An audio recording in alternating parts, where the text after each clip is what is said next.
વિષય મનોવિજ્ઞાન ધોરણ 12 પ્રકરણ 2 શીખવાની ક્રિયા ભાગ 2. વિદ્યાર્થી મિત્રો, આપણે પ્રથમ ભાગમાં વર્તનના 2 પ્રકારો, શિક્ષણ એટલે શું, એની વ્યાખ્યા, એની સમજૂતી અને આપણે કઈ રીતે શીખીએ છીએ એટલે કે શિક્ષણની તરાહ, એમાં આપણે અનુકરણ દ્વારા શિક્ષણ વિશે પ્રથમ ભાગની અંદર આપણે સમજૂતી પ્રાપ્ત કરી. આજે બીજા ભાગમાં આપણે એવી જ શિક્ષણની બીજી 2 તરાહો વિશેની સમજૂતી મેળવવાની છે. તો અનુકરણ દ્વારા શિક્ષણ પછી શિક્ષણની બીજી તરાહ પ્રયત્ન અને ભૂલ દ્વારા શિક્ષણ, થોર્નડાઇકનો પ્રયોગ, learning by trial and error, પ્રયત્ન અને ભૂલ દ્વારા શિક્ષણ, એના વિશે આજે આપણે આગળ છે એ વધીએ. શિક્ષણની આ તરાહમાં પ્રાણી કે માણસ એની સમક્ષ જ્યારે સમસ્યાઓ આવે છે ત્યારે એ એમાંથી સીધો તરત જ બહાર નીકળી જતો નથી. એટલે કે સમસ્યામાંથી એને તરત જ માર્ગ શોધી શકતો નથી, પણ એ સમસ્યામાંથી બહાર નીકળવા માટે જેમ જેમ પ્રયત્ન વધારે છે એમ એમ એ શીખે છે, એમાંથી એને શિક્ષણ પ્રાપ્ત થાય છે. અને એને શિક્ષણ મળ્યાનું અનુમાન દરેક પ્રયત્નએ થયેલો સમય અને ભૂલોના ઘટાડો એ બંને દ્વારા આવી શકે. તો પ્રયત્ન અને ભૂલ દ્વારા શિક્ષણ એને વિસ્તૃત રીતે સમજવા માટે અમેરિકન મનોવૈજ્ઞાનિક થોર્નડાઇકે બિલાડી ઉપર જે પ્રયોગ કર્યો એ પ્રયોગને આપણે સમજીએ. તો થોર્નડાઇકનો પ્રયોગ. અમેરિકન મનોવૈજ્ઞાનિક થોર્નડાઇકે પ્રયત્ન અને ભૂલ દ્વારા પ્રાણી કે માણસ શીખે છે એ સાબિત કરવા માટે એમણે એક પ્રયોગ કર્યો. આ પ્રયોગમાં એમણે એક સમસ્યા પેટી બનાવી. આ સમસ્યા પેટીની રચના એવી એમણે કરી હતી કે એની અંદર એક કળ મૂકવામાં આવેલી. એ કળ દબાવવામાં આવે એટલે સમસ્યા પેટીનો દરવાજો ખુલી જાય. તો આવી એક સમસ્યા પેટીની રચના કરી. ત્યાર પછી એણે એ સમસ્યા પેટીની અંદર થોર્નડાઇકે એક ભૂખી બિલાડીને મૂકી અને સમસ્યા પેટીની બહાર બિલાડીને દેખાય એ રીતે ખોરાક મૂકવામાં આવ્યો. બહુ સ્વાભાવિક છે કે અંદર બિલાડી ભૂખી છે અને બહાર ખોરાક છે, એટલે સ્વાભાવિક રીતે જ બિલાડીએ સમસ્યા પેટીમાંથી બહાર નીકળવાના પ્રયાસો શરૂ કર્યા. શું એમણે કર્યું? તો શરૂઆતમાં એણે સમસ્યા પેટીના જે સળિયા હતા એના ઉપર પંજા માર્યા, એને બચકા ભર્યા, બહાર નીકળવા માટે આમથી એમ આંટા માર્યા. ટૂંકમાં કઈ જગ્યાએથી સમસ્યા પેટીમાંથી બહાર નીકળી શકાય એ બધું જ એણે ચકાસ્યું, પણ બિલાડીને સમસ્યા પેટીમાંથી બહાર નીકળવામાં સફળતા મળી નહીં. તો એ અટકી ન ગઈ, કારણ કે એ ભૂખી હતી અને બહાર ખોરાક હતો, એટલે એમણે ફરી એના એ જ પ્રયાસો શરૂ રાખ્યા. હવે એમાં એવું અચાનક થયું કે એનો પંજો અંદર જે પેલી કળ મૂકી હતી એ કળ ઉપર એનો પંજો પડ્યો અને સમસ્યા પેટીનો દરવાજો ખુલી ગયો. અહીંયા સમસ્યા પેટીના દરવાજાનું ખુલવું એ એક આકસ્મિક ઘટના હતી. બિલાડીએ કોઈ હેતુપૂર્વક, સમજપૂર્વક કળ દબાવી નહોતી. એટલું જ નહીં, એને ખબર પણ નહોતી કે આ કળ દબાવવાથી દરવાજો ખુલશે. અને એટલે જ એક પ્રયત્ન પછી ફરીવાર જ્યારે પાછી બિલાડીને એ જ રીતે સમસ્યા પેટીમાં મૂકવામાં આવી ત્યારે એણે પહેલાંના જેવા જ વ્યર્થ પ્રયત્નો શરૂ કર્યા. એટલે આપણને ખ્યાલ આવે કે બિલાડીને કળ અને દરવાજો એ બે વચ્ચે શું સંબંધ છે એની હજી એને સમજણ પ્રાપ્ત થઈ નહોતી. આ રીતે થોર્નડાઈકે 24 દિવસ સુધી 24 પ્રયત્ન સુધી બિલાડી ઉપર પ્રયોગો ચાલુ રાખ્યા અને 24મા પ્રયત્ને જેવી બિલાડીને પાંજરામાં મૂકી એની સાથે જ એ કળ દબાવી અને સમસ્યા પેટીમાંથી બહાર નીકળવાનું શીખી ગઈ મતલબ એમણે સમસ્યા પેટીમાંથી બહાર નીકળવાનું શિક્ષણ એ પ્રાપ્ત કરી શકી. સામાન્ય રીતે પ્રયત્ન અને ભૂલ દ્વારા મેળવાતા શિક્ષણમાં જેમ જેમ પ્રયત્ન વધતા જાય એમ પ્રયત્ન માટે લાગતો સમય નોંધપાત્ર રીતે ઘટતો જાય છે. અહીંયા થોર્નડાઈકે બિલાડી ઉપર જે પ્રયોગો કર્યા તો આપણે જોયું અગાઉ કે 24 દિવસ સુધી 24 પ્રયત્નો કર્યા. તો બિલાડી પરના એમના આ પ્રયોગાત્મક પ્રયત્નો વધતા સમસ્યા પેટી ખોલવાના સમયમાં પણ બહુ નોંધપાત્ર ઘટાડો જોવા મળ્યો.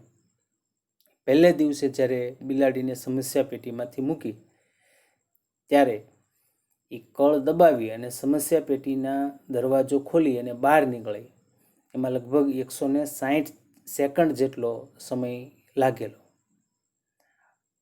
છેલ્લો પ્રયત્ન 24મો પ્રયત્ન, તો 24મા પ્રયત્ને બિલાડીને અંદર મૂકી અને એ માત્ર 10 સેકન્ડની અંદર સમસ્યા પેટીનો દરવાજો ખોલી બહાર નીકળી ગઈ અને એણે ખોરાક મેળવ્યો. તો એ બહાર નીકળવાનું એમણે શિક્ષણ પ્રાપ્ત કરી લીધું. આમ પ્રયત્ન અને ભૂલો દ્વારા મેળવાતા શિક્ષણની અંદર શરૂઆતમાં પ્રયત્નોમાં વધારે ભૂલ જોવા મળે, પણ જેમ જેમ પ્રયત્નો વધતા જાય એમ એમ સમસ્યા અંગેની સમજણ પ્રાપ્ત થતી જાય અને એ સમજ પ્રાપ્ત થવાથી ભૂલો ઓછી થાય અને ભૂલો ઓછી થતાં છેવટે ભૂલ વગરના પ્રયત્ન દ્વારા શિક્ષણ પ્રાપ્ત થતું જોવા મળે છે. તો આપણને આ એક પ્રશ્નનો જવાબ મળ્યો કે આપણે કઈ રીતે શીખીએ છીએ. તો આપણે પ્રયત્ન અને ભૂલ દ્વારા શીખીએ છીએ. આપણે કોઈ પણ બાબત શીખતા હોય ત્યારે શરૂઆતમાં ભૂલો થાય, પણ એ ભૂલોમાંથી આપણે શીખતા જઈએ અને છેવટે ભૂલ વગર આપણે કોઈ પણ જે બાબત શીખતા હોઈએ એ આપણે પ્રાપ્ત કરી શકીએ છીએ. તો આ સમગ્ર આખો પ્રયોગ આપણે જોયો કે વ્યક્તિ કઈ રીતે શીખે છે. તો પ્રયત્ન અને ભૂલ દ્વારા શીખે છે. માણસ હોય કે પ્રાણી, એ પ્રયત્ન અને ભૂલ દ્વારા શીખે છે. આ પ્રયોગમાંથી કેટલીક બાબતો સમજવા જેવી છે. પહેલી બાબત એ છે કે બિલાડીએ સમસ્યા પેટીમાંથી બહાર નીકળવાના પ્રયત્નો કર્યા. શું કામ કર્યા?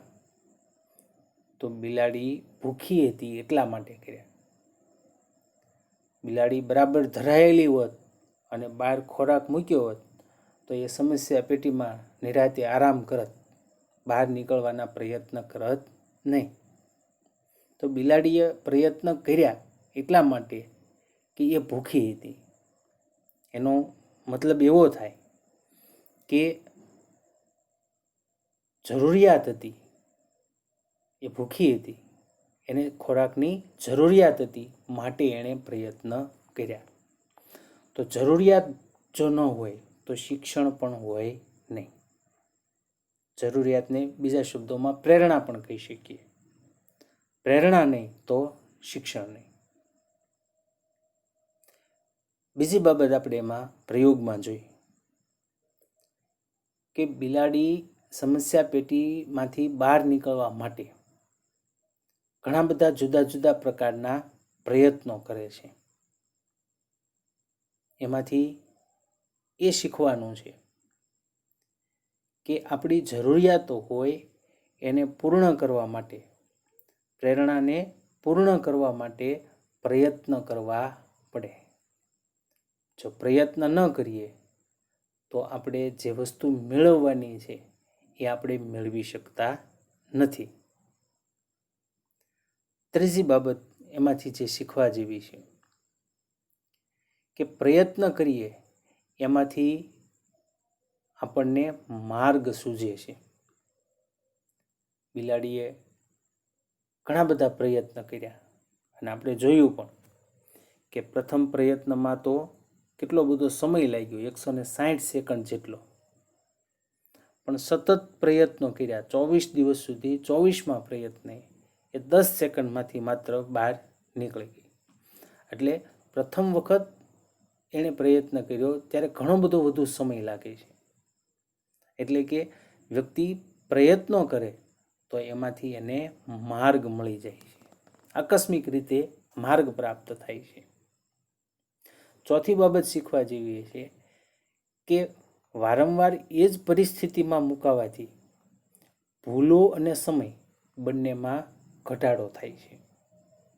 એકની એક પરિસ્થિતિમાં વારંવાર મુકાવાનું થાય તો ધીમે ધીમે ભૂલો પણ ઘટે છે અને સમયની અંદર પણ ઘટાડો થાય છે.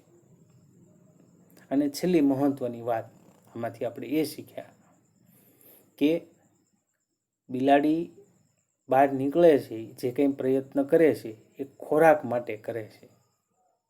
તો અહીંયા ખોરાક છે એ પ્રબલન છે, જે એને પ્રયત્ન કરવા માટે પ્રેરે છે. એટલે પ્રબલન છે એ શીખવાની પ્રવૃત્તિમાં ખૂબ અગત્યનો ભાગ ભજવે છે.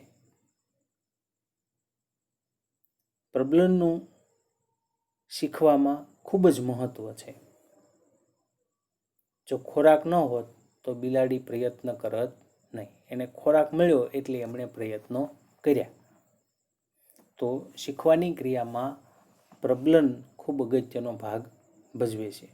આ પ્રબલન વિશે આપણે હવે પછી જે ત્રીજી તરાહ જોવાના છીએ, અભિસંધાન દ્વારા શિક્ષણ, એમાં પાછી આપણે વધારે વાત કરશું. તો શિક્ષણની ત્રીજી તરાહ અભિસંધાન દ્વારા શિક્ષણ. અભિસંધાનનો અર્થ થાય જોડાણ. જોડાણ એટલે જોડાવું. અભિસંધાન એ શિક્ષણની એક તરાહ છે. એ સાહચર્યવાદ ઉપર આધારિત છે. અભિસંધાન એટલે શું? તો આપણે એનો ટૂંકો અર્થ જોયો કે અભિસંધાન એટલે જોડાણ. પણ આપણે એની વ્યાખ્યા કહીએ તો મૂળ અથવા તટસ્થ ઉદ્દીપક સિવાયના અન્ય ઉદ્દીપક પ્રત્યે સમાન પ્રતિક્રિયા આપવાનું શિક્ષણ પ્રાપ્ત થાય તો એ પ્રક્રિયાને અભિસંધાન થયું કહેવાય. મૂળ અથવા તટસ્થ ઉદ્દીપક સિવાયના અન્ય ઉદ્દીપક પ્રત્યે સમાન પ્રતિક્રિયા આપવાનું શિક્ષણ પ્રાપ્ત થાય તો એ પ્રક્રિયાને અભિસંધાન થયું કહેવાય, એને જોડાણ થયું કહેવાય. મૂળ ઉદ્દીપક હોય એને બદલે અન્ય ઉદ્દીપક રજૂ થાય તો પણ મૂળ ઉદ્દીપક જેવી જ પ્રતિક્રિયા આપવી તો એને અભિસંધાન થયું કહેવાય. દાખલા તરીકે આપણી શાળામાં જુદા જુદા સમયાંતરે બેલ વાગતા હોય છે. તો એ બેલ છે એ એક ઉદ્દીપક છે.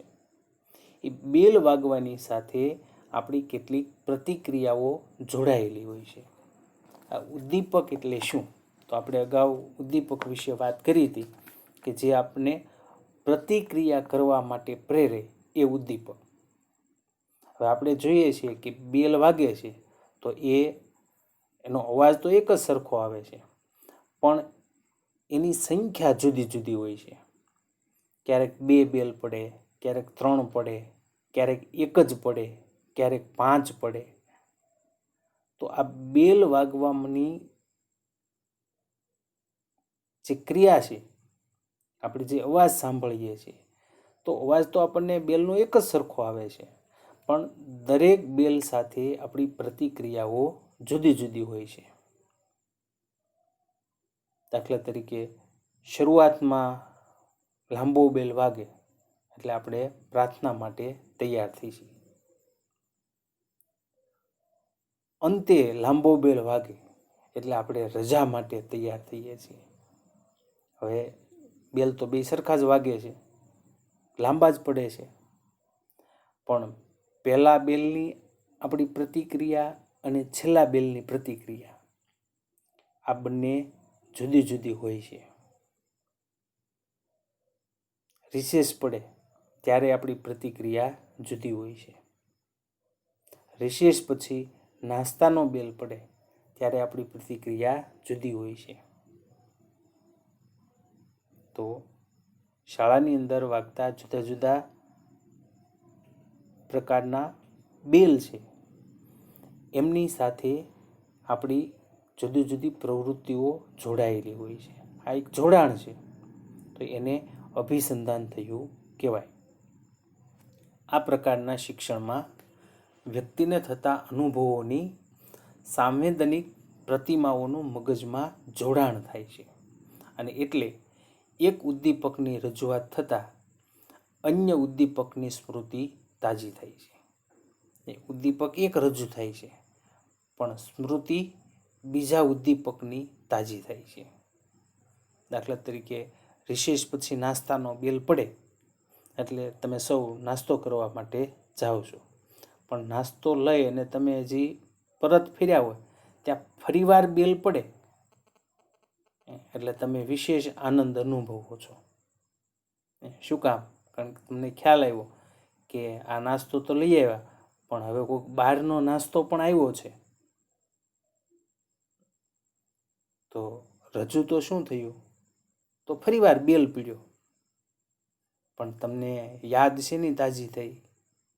કે બહારનો નાસ્તો આવ્યો એની. એટલે આપણી પ્રતિક્રિયા હોય એ આખી બદલાઈ જાય. તો આમ એક ઉદ્દીપકની રજૂઆત થતાં અન્ય ઉદ્દીપકની સ્મૃતિ આપણા મનમાં તાજી થાય છે. આમ અભિસંધાન એટલે અનુભવોની એવી સાંકળ કે જેમાં એક ઉદ્દીપકની ઉપસ્થિતિમાં અન્ય ઉદ્દીપકોની હાજરી હોવાનો આપણને અહેસાસ થાય છે. રજૂ એક થાય છે, પણ અન્ય બીજું ઉદ્દીપક હાજર છે એવો આપણને અહેસાસ થાય છે. રશિયન શરીરશાસ્ત્રી ઇવાન પેટ્રોવિચ પાવલોવ, એમનો સમયગાળો છે 1849થી 1936. તો આ પાવલોવે પાચન ક્રિયાનો અભ્યાસ કરતાં કરતાં અનેક પ્રયોગો કરી અને એમણે આ અભિસંધાનને સમજાવ્યું છે. આ અભિસંધાન પરંપરાગત હોવાથી એને શાસ્ત્રીય અભિસંધાન અથવા રૂઢ અભિસંધાન તરીકે પણ ઓળખવામાં આવે છે. આ ઉપરાંત શાસ્ત્રીય અભિસંધાનને પ્રશિષ્ટ અભિસંધાન તરીકે પણ ઓળખવામાં આવે છે. એટલે કે અભિસંધાન દ્વારા શિક્ષણ 3 જુદા જુદા એમના નામ થયા: શાસ્ત્રીય અભિસંધાન, રૂઢ અભિસંધાન અને પ્રશિષ્ટ અભિસંધાન. આપણે એમનો પ્રયોગ જોવાનો છે. તો પ્રયોગ જોતા પહેલાં થોડીક પ્રારંભિક એમના વિશે માહિતી જોઈએ. તો રશિયન શરીરશાસ્ત્રી પેટ્રોવિચ પાવલોવને પાચન ક્રિયાના અભ્યાસમાં રસ હતો. આપણે શરીરમાં પાચન કેવી રીતે થાય છે એના અભ્યાસમાં એમને રસ હતો. એટલે એમણે પોતાની જિજ્ઞાસા સંતોષવા માટે કૂતરા ઉપર એ પ્રાયોગિક અભ્યાસો કરતા હતા. એમના ઉપર એ જુદા જુદા પ્રયોગો કરતા હતા, અને એ પ્રયોગો કરતાં કરતાં એમને અભિસંધાન વિશેની ઘણી બધી જાણકારી પ્રાપ્ત થઈ, અને મનોવિજ્ઞાનને શાસ્ત્રીય એટલે કે પ્રશિષ્ટ અભિસંધાનની મહામૂલી ભેટ મળી. એટલા મોટા વૈજ્ઞાનિક હતા, શરીરશાસ્ત્રી હતા, કે પાવલોવને 1904માં તબીબી વિદ્યા ક્ષેત્રનું એટલે કે મેડિકલ ક્ષેત્રનું નોબેલ પારિતોષિક એનાયત કરવામાં આવેલું. તમે સૌ જાણો છો કે વિશ્વનું સૌથી મોટામાં મોટું પ્રાઇઝ એ નોબેલ પ્રાઇઝ છે. તો મેડિકલ ક્ષેત્ર, તબીબી ક્ષેત્રનું નોબેલ પ્રાઇઝ 1904માં પાવલોવને પ્રાપ્ત થયું હતું.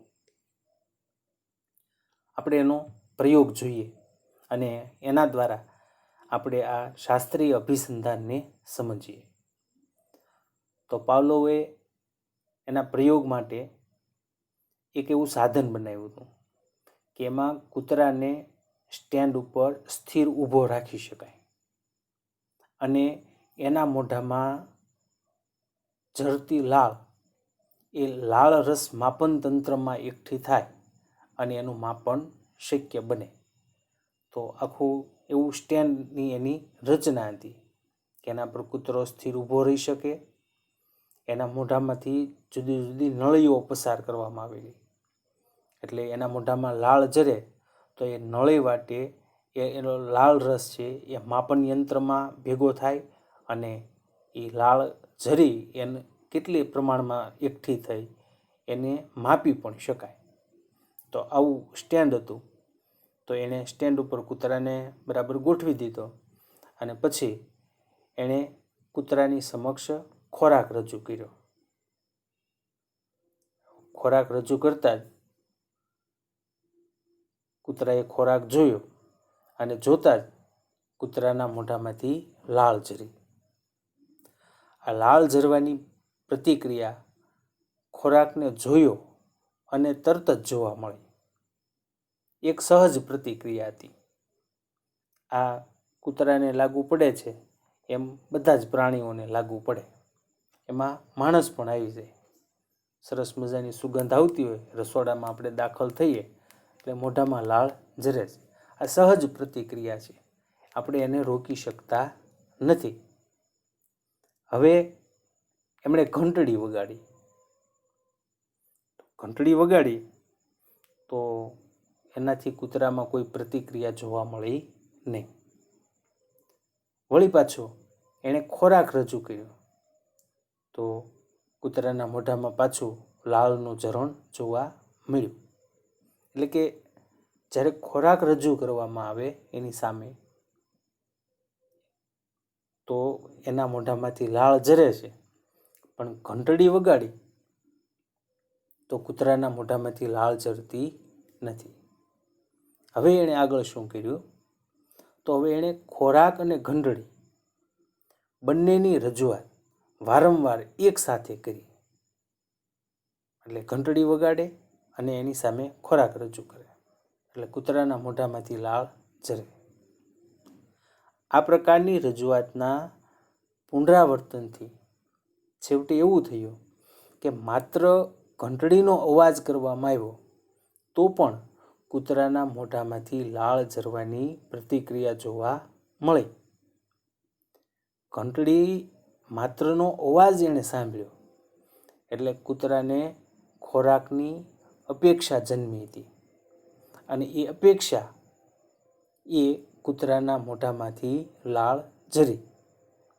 તો કૂતરાના મોઢામાંથી લાળ ઝરવા માટે ખોરાકની અપેક્ષા હતી, એના કારણે લાળ ઝરી. તો પાવલોવે આ પ્રયોગ આટલેથી ન અટકાવ્યો, પણ એમાંય ઘણા બધા જુદા જુદા પરિવર્તનો છે એ કરી અને એમણે આ અભિસંધાનનો સિદ્ધાંતને વધુ સ્પષ્ટ બનાવવા માટેનો પ્રયત્ન કર્યા. આપણે આ પ્રયોગ જોયો, એ પ્રયોગ ઉપરથી આપણે પ્રશિષ્ટ અભિસંધાનના મૂળભૂત ખ્યાલો વિશે વાત કરવાની છે.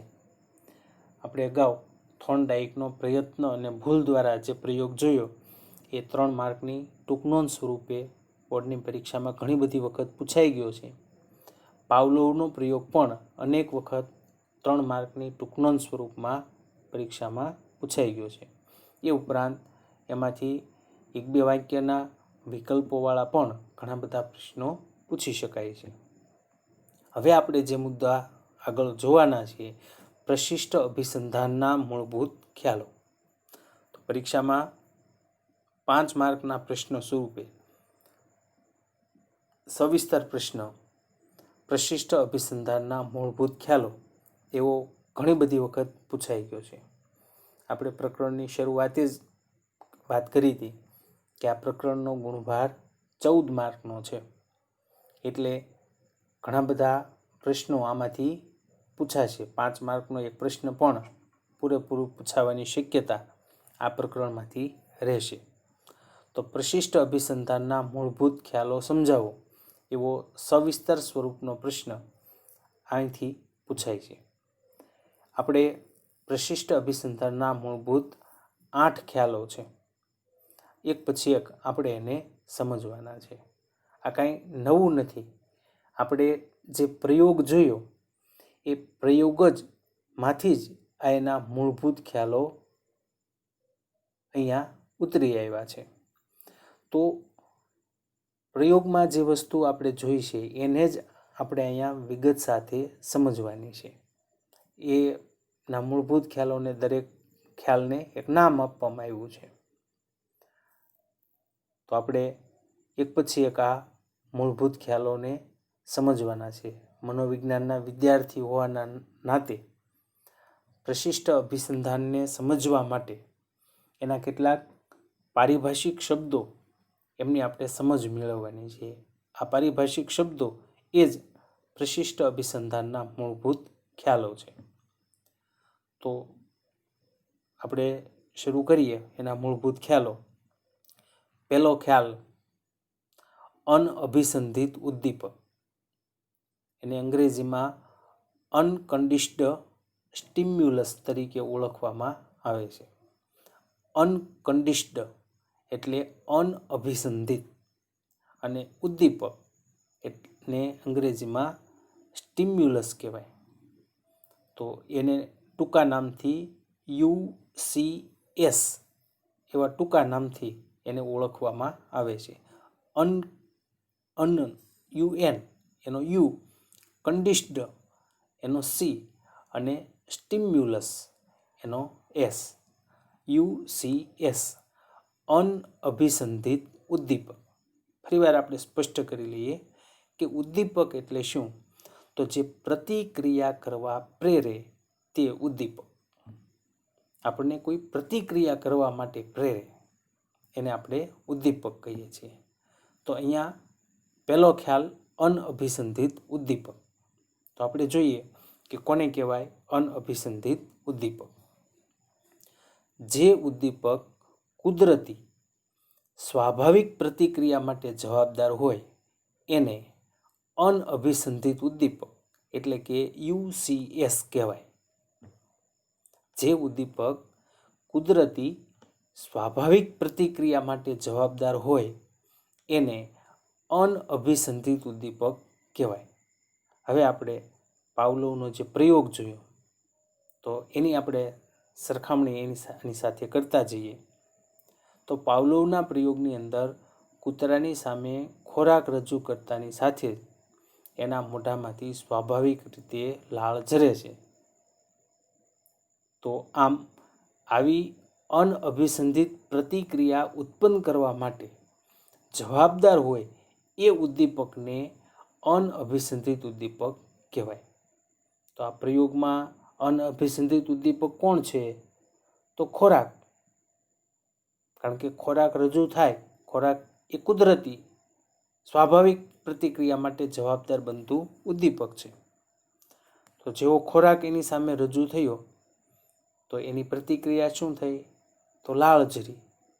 તો લાળ ઝરવા માટે, લાળ ઝરવું એ સ્વાભાવિક પ્રતિક્રિયા છે, કુદરતી પ્રતિક્રિયા છે. ખોરાક રજૂ થાય એટલે મોઢામાં લાળ ઝરે જ તે. આપને ગમતો ખોરાક સામે આવે કે એની સુગંધ આવે એટલે મોઢામાં આપોઆપ લાળ ઝરે. એ કુદરતી અને સ્વાભાવિક પ્રતિક્રિયા છે, એને આપણે રોકી પણ શકીએ નહીં. પણ એ લાળ ઝરવા માટે જવાબદાર ઉદ્દીપક કયું? તો એ જવાબદાર ઉદ્દીપક એ અહીંયા ખોરાક બને છે. તો અહીંયા ખોરાક એ અનઅભિસંધિત ઉદ્દીપક કહેવાય. બીજો ખ્યાલ આપણે જોઈએ અનઅભિસંધિત પ્રતિક્રિયા. પહેલો ઉદ્દીપક છે, અહીંયા પ્રતિક્રિયા છે. અનઅભિસંધિત પ્રતિક્રિયા એને અંગ્રેજીમાં અનકન્ડિશન્ડ રિસ્પોન્સ UCR અનકન્ડિશન્ડ રિસ્પોન્સ તરીકે UCR તરીકે ઓળખવામાં આવે છે. કોઈ પણ પ્રકારના જોડાણ, શિક્ષણ કે અભિસંધાન થયા પહેલાં જે પ્રતિક્રિયા જોવા મળે, જે પ્રતિક્રિયા શીખાયેલી નથી, એ અનઅભિસંધિત પ્રતિક્રિયા કહેવાય. કોઈ પણ પ્રકારનું જોડાણ ન થયું હોય, શીખવવામાં ન આવ્યું હોય, શિક્ષણ ન થયું હોય, તો એ જોડાણ પહેલાં જે પ્રતિક્રિયા જોવા મળે કે જે શીખેલી હોતી નથી, સ્વાભાવિક હોય છે, કુદરતી હોય છે, એવી પ્રતિક્રિયાને અનઅભિસંધિત પ્રતિક્રિયા કહેવાય. તમને ખ્યાલ આવી જ ગયો છે કે આ પ્રયોગમાં કઈ પ્રતિક્રિયા એ અનઅભિસંધિત પ્રતિક્રિયા છે. આ પ્રકારની પ્રતિક્રિયા કોઈ પણ પ્રકારના જોડાણ કે શિક્ષણ વગર જોવા મળતી પ્રતિક્ષિપ્ત પ્રતિક્રિયાને અનઅભિસંધિત પ્રતિક્રિયા તરીકે ઓળખવામાં આવે છે. આમાં કોઈ જાતનું જોડાણ હોતું નથી, કોઈ જાતનું શિક્ષણ હોતું નથી, શીખવવામાં આવેલું હોતું નથી. એવી શીખવ્યા વિનાની કુદરતી સ્વાભાવિક પ્રતિક્રિયાને અનઅભિસંધિત પ્રતિક્રિયા કહેવામાં આવે છે. ટૂંકમાં સ્વાભાવિક ઉદ્દીપકથી ઉત્પન્ન થતી સ્વાભાવિક પ્રતિક્રિયા એટલે અનઅભિસંધિત પ્રતિક્રિયા. તો સ્વાભાવિક ઉદ્દીપક આમાં કયું હતું? પાવલોવના પ્રયોગમાં તો સ્વાભાવિક ઉદ્દીપક હતો ખોરાક. તો એની સ્વાભાવિક પ્રતિક્રિયા કઈ? તો સ્વાભાવિક પ્રતિક્રિયા લાળ ઝરવી, ખોરાકને જોવું અને લાળનું ઝરવું. તો ખોરાક એ અનઅભિસંધિત ઉદ્દીપક થયું અને લાળ ઝરવાની પ્રતિક્રિયા જે ખોરાકને કારણે ઉત્પન્ન થઈ તો એ અનઅભિસંધિત પ્રતિક્રિયા કહેવાય. તો કૂતરાના મોઢામાંથી લાળ ઝરવાની જે પ્રતિક્રિયા જોવા મળે એ પ્રતિક્રિયાને અનઅભિસંધિત પ્રતિક્રિયા એટલે કે UCR તરીકે ઓળખવામાં આવે છે. હવે આપણે એનો ત્રીજો ખ્યાલ જોઈએ, અભિસંધિત ઉદ્દીપક. જો ઓલામાં આગળ અન લાગતું હતું, અનઅભિસંધિત ઉદ્દીપક. હવે અભિસંધિત ઉદ્દીપક, એને અંગ્રેજીમાં કન્ડિશન્ડ સ્ટિમ્યુલસ એટલે કે CS એવા ટૂંકા નામથી ઓળખવામાં આવે છે, અભિસંધિત ઉદ્દીપક. તો આપણે જોઈએ કે અભિસંધિત ઉદ્દીપક હવે કોને કહેવાય? તો અનઅભિસંધિત ઉદ્દીપક સાથે વારંવાર જેને રજૂ કરવાથી અનઅભિસંધિત પ્રતિક્રિયા ઉત્પન્ન કરાવી શકે તે ઉદ્દીપકને અભિસંધિત ઉદ્દીપક કહેવાય, CS કહેવાય. અનઅભિસંધિત ઉદ્દીપક સાથે વારંવાર જેને રજૂ કરવામાં આવે, આપણે પ્રયોગમાં જોયું કે અનઅભિસંધિત ઉદ્દીપક એટલે શું? તો ખોરાક. હવે એની સાથે વારંવાર શું રજૂ કરવામાં આવતું હતું? તો ઘંટડીનો અવાજ. તો અનઅભિસંધિત ઉદ્દીપક સાથે વારંવાર જેને રજૂ કરવાથી અનઅભિસંધિત પ્રતિક્રિયા ઉત્પન્ન કરાવી શકે. અનઅભિસંધિત પ્રતિક્રિયા એટલે શું? તો આપણે આગળ શીખ્યા UCR, અનઅભિસંધિત પ્રતિક્રિયા, કૂતરાના મોઢામાં લાળનું ઝરવું, એ અનઅભિસંધિત પ્રતિક્રિયા છે. અનઅભિસંધિત ઉદ્દીપક સાથે વારંવાર જેને રજૂ કરવાથી અનઅભિસંધિત પ્રતિક્રિયા ઉત્પન્ન કરાવી શકે એ ઉદ્દીપકને અભિસંધિત ઉદ્દીપક કહેવાય. પાવલોવના પ્રયોગમાં કૂતરાની સામે ખોરાક રજૂ કરતા પહેલાં વારંવાર ઘંટડીનો અવાજ રજૂ કરવાથી ફક્ત ઘંટડીનો અવાજ સાંભળતાની સાથે જ કૂતરાના મોઢામાંથી લાળ ઝરવાની પ્રતિક્રિયા જોવા મળે છે. આપણે જાણીએ છીએ કે ખરેખર તો લાળ ઝરવાની પ્રતિક્રિયા ખોરાકની રજૂઆત પછી જોવા મળતી હતી. એ હવે શું થયું? તો એ હવે ઘંટડીનો અવાજ સાંભળતા જ ખોરાક મળશે એવી અપેક્ષાએ લાળ ઝરવાની પ્રતિક્રિયા થાય છે. તો આમ આ સમગ્ર ઘટનામાં કૂતરાને મળેલા શિક્ષણનો સ્પષ્ટ નિર્દેશ થાય છે. આવી અભિસંધિત પ્રતિક્રિયા ઉત્પન્ન કરવા માટે જવાબદાર હોય એ ઉદ્દીપકને અભિસંધિત ઉદ્દીપક કહેવામાં આવે છે, CS, કન્ડિશન્ડ સ્ટિમ્યુલસ. ચોથો ખ્યાલ, અભિસંધિત પ્રતિક્રિયા. એને અંગ્રેજીમાં કન્ડિશન્ડ રિસ્પોન્સ CR એવા નામથી ઓળખવામાં આવે છે. જોઈએ આપણે અભિસંધિત પ્રતિક્રિયા કોને કહેવાય. તો જે પ્રતિક્રિયાનું જોડાણ પહેલાં જે તે ઉદ્દીપક સાથે નહોતું, પરંતુ શિક્ષણ કે મહાવરા બાદ ચોક્કસ ઉદ્દીપકની રજૂઆત થતાં જ ચોક્કસ પ્રતિક્રિયા જોવા મળે, એને અભિસંધિત પ્રતિક્રિયા કહેવાય. જે પ્રતિક્રિયાનું જોડાણ પહેલાં જે તે ઉદ્દીપક સાથે નહોતું. આપણે પ્રયોગ જોયો. શરૂઆતમાં પાવલોવે શું કર્યું હતું? એ માત્ર ખોરાક રજૂ કર્યો તો શું પ્રતિક્રિયા જોવા મળી? કૂતરાના મોઢામાંથી લાળ ઝરી. પછી એણે માત્ર ઘંટડીનો અવાજ રજૂ કર્યો તો શું પ્રતિક્રિયા જોવા મળી? તો કશું નહીં. એટલે જે પ્રતિક્રિયાનું જોડાણ પહેલાં જે તે ઉદ્દીપક સાથે નહોતું, એટલે કે ખોરાક અને ઘંટડી એ બેનું જોડાણ નહોતું, પણ પછી શિક્ષણ કે મહાવરા પછી ચોક્કસ ઉદ્દીપકની રજૂઆત થતાં જ ચોક્કસ પ્રતિક્રિયા જોવા મળે તો એને અભિસંધિત પ્રતિક્રિયા કહેવાય. પછી એને વારંવાર મહાવરો આપવામાં આવ્યો કે ઘંટડીનો અવાજ અને તરત ખોરાકની રજૂઆત, તો એ જોડાણ થઈ ગયું. અને પછી માત્ર ઘંટડીનો અવાજ તો શું ચોક્કસ પ્રતિક્રિયા જોવા મળી? કૂતરાના મોઢામાંથી લાળ ઝરી. તો પાવલોવના પ્રયોગમાં ઘંટડીનો અવાજ સાંભળતાની સાથે જ કૂતરાના મોઢામાંથી લાળ ઝરવાની પ્રતિક્રિયાને અભિસંધિત પ્રતિક્રિયા તરીકે ઓળખવામાં આવે છે.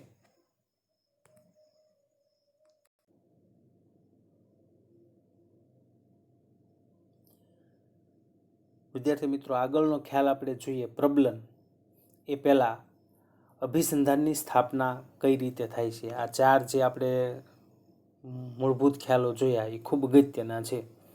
તો આપણે ફરી એકવાર એની વાત આપણે કરી લઈએ.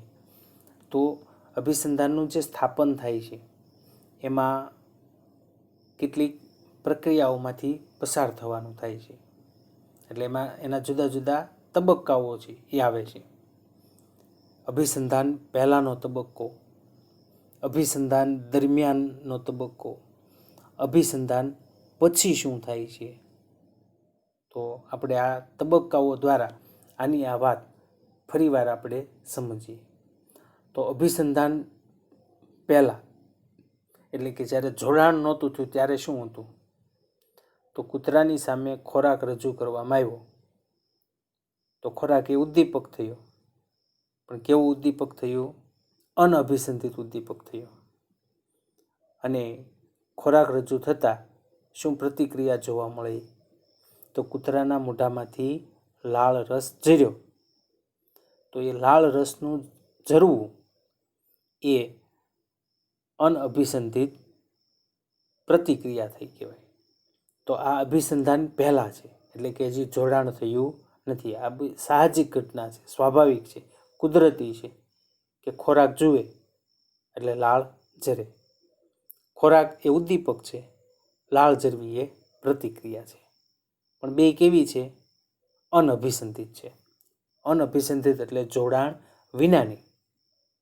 હવે અભિસંધાન થાય છે એટલે કે જોડાણ થાય છે. તો અભિસંધાન દરમિયાન જે જોડાણ કરવામાં આવે છે કઈ રીતે થાય છે? તો બે ઉદ્દીપક એક સાથે રજૂ થાય છે. અભિસંધાન દરમિયાન બે ઉદ્દીપક એક સાથે રજૂ થાય છે. ઘંટડીનો અવાજ વત્તા ખોરાક. તો ઘંટડીનો અવાજ એ અભિસંધિત ઉદ્દીપક થયું અને ખોરાક એ અનઅભિસંધિત ઉદ્દીપક થયું. એટલે અભિસંધિત ઉદ્દીપક અને અનઅભિસંધિત ઉદ્દીપક બેને સાથે રજૂ કરવામાં આવે છે. ઘંટડીનો અવાજ વત્તા ખોરાક. તો પ્રતિક્રિયા શું જોવા મળી? તો લાળ સ્ત્રાવનું ઝરવું. કારણ કે ઘંટડીના અવાજની સાથે ખોરાક પણ હતો.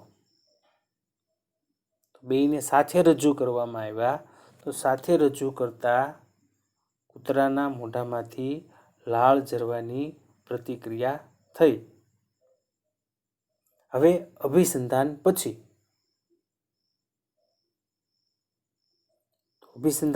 શું થયું? તો અભિસંધાન પછી જોડાણ થઈ ગયું. ઘંટડીનો અવાજ અને ખોરાક બંનેનું જોડાણ થઈ ગયું.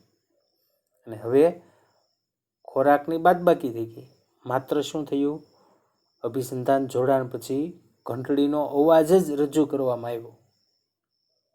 તો ઘંટડીનો અવાજ એ અભિસંધિત ઉદ્દીપક થયો. અને એના પરિણામે શું થયું? તો પરિણામે પહેલાં જેવી જ પ્રતિક્રિયા થઈ, લાળ સ્ત્રાવનું ઝરવું, પણ એ ઘંટડીના અવાજથી થયું. એટલા માટે એને અભિસંધિત પ્રતિક્રિયા કહેવાય. અને આમ અભિસંધાન એટલે કે જોડાણ થાય છે. તો અભિસંધાનના આ 4 મૂળભૂત પ્રથમ ખ્યાલો આપણે જોયા. 5મો ખ્યાલ આપણે આગળ વધારીએ. 5મો ખ્યાલ પ્રબલન. પ્રાણીની પ્રતિક્રિયાને બળવત્તર બનાવતું ઘટક એટલે પ્રબલન. પ્રાણીની પ્રતિક્રિયાને બળવત્તર એટલે મજબૂત, એને પ્રતિક્રિયા કરવા પ્રેરે એવું બનાવતું ઘટક, એનું નામ પ્રબલન. તો પાવલોવના પ્રયોગની અંદર ખોરાક એ પ્રબલન છે. આપણે અગાઉ થોર્નડાઇકનો પ્રયોગ જોયો, એમાં પણ ખોરાક એ પ્રબલન છે. આ પ્રબલનને કારણે પ્રતિક્રિયા જોવા મળે છે. દાખલા તરીકે આપણે દરરોજ જુદા જુદા વિષયોનું ઓનલાઈન શિક્ષણ ચાલે છે. હું તમને હોમવર્ક આપું છું, તમે એના જવાબો મને મારા નંબર ઉપર તમે મોકલો છો. તો તમે જવાબ મોકલ્યા પછી હું હંમેશા એવું લખતો હોઉં છું કે વેરી ગુડ, ખૂબ સરસ, સારું. તો આ બધા પ્રબલન છે, જેના કારણે તમને જવાબ આપવાની તમારી જે પ્રતિક્રિયા છે એ વારંવાર જોવા મળે કે સાહેબે આપણને આ વખતે વેરી ગુડ આપ્યું છે, સાહેબે આ વખતે 2 વાર લખ્યું છે વેરી ગુડ. એટલે ફરીવાર જ્યારે પ્રશ્નો મુકાય ત્યારે તરત જ તમે એના જવાબ આપશો. આ પ્રબલન કહેવાય. પ્રાણીની પ્રતિક્રિયાને બળવત્તર બનાવતું ઘટક એટલે પ્રબલન. અહીંયા પ્રયોગ પ્રમાણે ખોરાક એ પ્રબલન છે. 6થો ખ્યાલ વિલોપન. પ્રાણીમાં એક વખત અભિસંધાન સ્થપાઈ જાય પછી સતત અભિસંધિત ઉદ્દીપક સાથે એને જો અનઅભિસંધિત ઉદ્દીપક આપવામાં ન આવે, એટલે કે પ્રબલકની ગેરહાજરીમાં ધીમે ધીમે અભિસંધાન લુપ્ત થતું જાય છે. એને વિલોપન કહેવાય. લુપ્ત થવું એટલે તૂટવું. જે જોડાણ થયું હતું એ તૂટતું જાય છે. એને વિલોપન તરીકે ઓળખવામાં આવે છે. એકવાર અભિસંધાન સ્થપાઈ ગયું, દાખલા તરીકે આ પ્રયોગ પ્રમાણે આપણે જોઈએ તો ઘંટડીનો અવાજ અને ખોરાક એ બેયનું જોડાણ થઈ ગયું. હવે ઘંટડીના અવાજની સાથે ખોરાકની રજૂઆત થાય છે, એટલે એના કારણે એ બંનેનું જોડાણ થયેલું છે. પણ પછી માત્ર ઘંટડીનો અવાજ કરવામાં આવે પણ એની સાથે અનઅભિસંધિત ઉદ્દીપક એટલે કે ખોરાક જો આપવામાં ન આવે, આવું વારંવાર થાય કે માત્ર ઘંટડીનો અવાજ થાય પણ પછી ખોરાક રજૂ થાય નહીં, તો એ જે જોડાણ થયું છે એ ધીમે ધીમે તૂટતું જાય, એ લુપ્ત થતું જાય. અને લુપ્ત થતું જવાને કારણે એ ભૂલી જાય, જોડાણને ભૂલી જાય, એને વિલોપન થયું કહેવાય. તો પ્રાણીમાં એકવાર અભિસંધાન સ્થપાઈ જાય પછી સતત અભિસંધિત ઉદ્દીપક એટલે કે ઘંટડીના અવાજની સાથે અનઅભિસંધિત ઉદ્દીપક એટલે કે ખોરાક આપવામાં ન આવે, એટલે કે પ્રબલકની ગેરહાજરીમાં ક્રમશઃ અભિસંધાન તૂટી જાય છે. એ અભિસંધાનનું તૂટવું, એનું લુપ્ત થવું, એને વિલોપન તરીકે ઓળખવામાં આવે છે. સાતમો ખ્યાલ, ઉદ્દીપકનું સામાન્યીકરણ. ઉદ્દીપકનું સામાન્યીકરણ. સામાન્યીકરણ એટલે એક ઉદ્દીપકના જેવા સમાન લાગતા અન્ય ઉદ્દીપકને પહેલાનું ઉદ્દીપક સમજવું. એક ઉદ્દીપકના જેવા સમાન લાગતા, એના જેવું જ લાગતું હોય એવા અન્ય ઉદ્દીપકને પહેલાનું ઉદ્દીપક સમજવું, એને ઉદ્દીપકનું સામાન્યીકરણ કર્યું કહેવાય. અભિસંધિત પ્રતિક્રિયા ઉત્પન્ન કરાવી શકતા અભિસંધિત ઉદ્દીપક સાથે સામ્ય ધરાવતા અન્ય કોઈ પણ ઉદ્દીપકથી પણ અભિસંધિત પ્રતિક્રિયા જેવી પ્રતિક્રિયા જો ઉત્પન્ન થતી જોવા મળે તો એ ઉદ્દીપકનું સામાન્યીકરણ થયું કહેવાય. એક ઉદાહરણ દ્વારા આ વાતને આપણે વધારે સ્પષ્ટ કરીએ તો પાવલોવના પ્રયોગની અંદર ઘંટડીના અવાજ દ્વારા કૂતરાના મોઢામાં લાળ ઝરે છે. હવે જો ઇલેક્ટ્રિક બઝરનો અવાજ એ સાંભળે તો પણ એના મોઢામાંથી લાળ ઝરે, તો કૂતરાએ ઇલેક્ટ્રિક બઝર અને ઘંટડીનો અવાજ એનું સામાન્યીકરણ કર્યું એમ કહી શકાય. આપણે પ્રયોગમાં જોયું હતું કે ઘંટડી વાગે એટલે કૂતરાના મોઢામાંથી લાળ ઝરે છે. એની સામે બઝર વગાડવામાં આવતું નથી, માત્ર ઘંટડી જ વગાડવામાં આવે છે. પણ જો બઝર વગાડવામાં આવે અને એના મોઢામાંથી લાળ ઉત્પન્ન થાય તો ઘંટડીનો અવાજ અને બઝરનો અવાજ એ બે એક છે, બે સરખો છે એવું એણે સામાન્યીકરણ કર્યું એમ કહી શકાય. તો સામાન્યીકરણ એટલે એક ઉદ્દીપક જેવા સમાન લાગતા અન્ય ઉદ્દીપકને, એક ઉદ્દીપક એટલે ઘંટડી, સમાન લાગતા અન્ય ઉદ્દીપક એટલે કે ઇલેક્ટ્રિક બઝરનો અવાજ, એને પહેલાંનું ઉદ્દીપક સમજવું એટલે કે ઘંટડી સમજવી, એને ઉદ્દીપકનું સામાન્યીકરણ કર્યું કહેવાય. છેલ્લો ખ્યાલ આપણે જોઈએ, ઉદ્દીપક ભેદબોધન. સામાન્યીકરણથી વિરુદ્ધનો શબ્દ એ ભેદબોધન છે. ભેદ એટલે તફાવત. ઉદ્દીપક ભેદબોધન એટલે બે ઉદ્દીપક વચ્ચેનો તફાવત પારખવો. બે ઉદ્દીપક વચ્ચેનો તફાવત પારખવો. આપણે આગળના ઉદાહરણમાં જોયું કે કૂતરામાં ઘંટડી સાથે જોવા મળતી પ્રતિક્રિયા એ બઝર સાથે પણ જોવા મળી, કારણ કે કૂતરાએ ત્યાં શું કર્યું તો ઘંટડીનો અવાજ અને બઝરનો અવાજ એ બંનેનું એણે સામાન્યીકરણ કર્યું. પણ કૂતરાને ઘંટડી સાથે ખોરાક આપવામાં આવે અને બઝરના અવાજ પછી ખોરાક આપવામાં ન આવે તો ધીમે ધીમે કૂતરો ઘંટડીનો અવાજ અને બઝરનો અવાજ એ બે વચ્ચેનો ભેદ પારખતા શીખી જશે. આ ઘટનાનું વારંવાર પુનરાવર્તન કરવાથી બઝરના અવાજ સાથે ધીમે ધીમે લાળ સ્ત્રાવ ઓછો થતો થતો છેવટે બંધ થઈ જશે. તો બંધ થઈ ગયો તો એનું કારણ શું?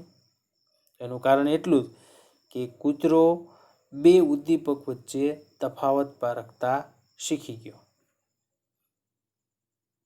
ઘંટડીનો અવાજ અને બઝરનો અવાજ, કારણ કે ઘંટડીનો અવાજ આવશે તો ખોરાક આવશે, બઝરનો અવાજ આવશે તો ખોરાક આવશે નહીં. સામાન્યીકરણ કર્યું ત્યારે શું થતું હતું કે ઘંટડીનો અવાજ આવે તો પણ એના મોઢામાંથી લાળ ઝરે, બઝરનો અવાજ આવે તો પણ એના મોઢામાંથી લાળ ઝરે, કારણ કે ત્યાં એણે ઉદ્દીપકનું સામાન્યીકરણ કર્યું છે. બે સરખા જ છે. અહીંયા ભેદબોધન છે, ઉદ્દીપકનું ભેદબોધન. બે ઉદ્દીપક વચ્ચે તફાવત પારખવો.